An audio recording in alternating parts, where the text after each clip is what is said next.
حکیم نیشابوری نے معرفت علوم الحدیث میں لکھا کہ یہ روایت یہ متواتر ہے. اسی طرح امام فخر رازی نے مبحث الغیب میں لکھا کہ یہ روایت متفق علیہ ہے.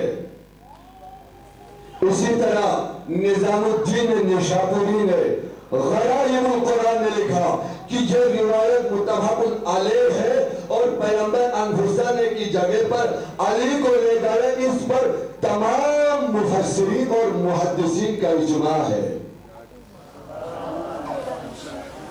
اس کے اجماعی ہونے کا اعلان کیا اور اس کے متواتر ہونے کی دلیل دی کہ یہ کوئی جعلی حدیث نہیں ہے, یہ متواتر روایت ہے. اور آپ نے کہا کہ یہ جعلی ہے جسے شیعوں نے گھڑا ہے, بڑی عجیب ہے.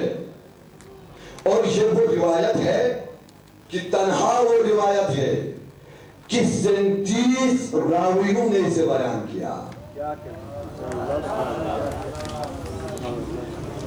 ایک دو راوی نہیں ہے, اور وہ بھی اہل سنت کی کتابوں میں. میں وقت کے دامن میں گنجائش نہیں کہ ان کتابوں کا نام لوں, میں ان راویوں کا نام لوں. 37 راوی ایسے ہیں کہ جنہوں نے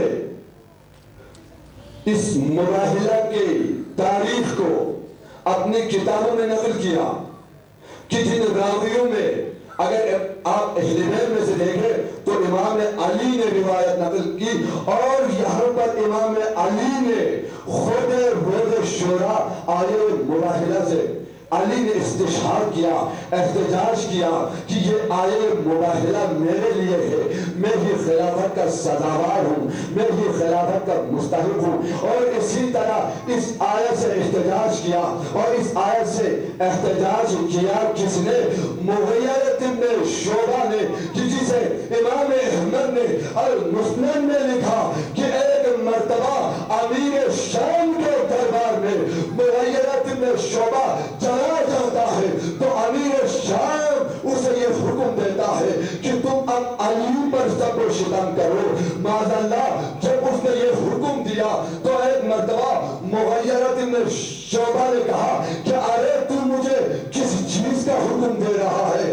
ارے خدا کی قسم میں تو مر جاؤں گا, یہ کام نہیں کروں گا. معاویہ اسے پوچھتا ہے ارے تیرے پاس دلیل کیا ہے, تو جس بنا پر علی پر سب شتم نہیں کرتے ہو؟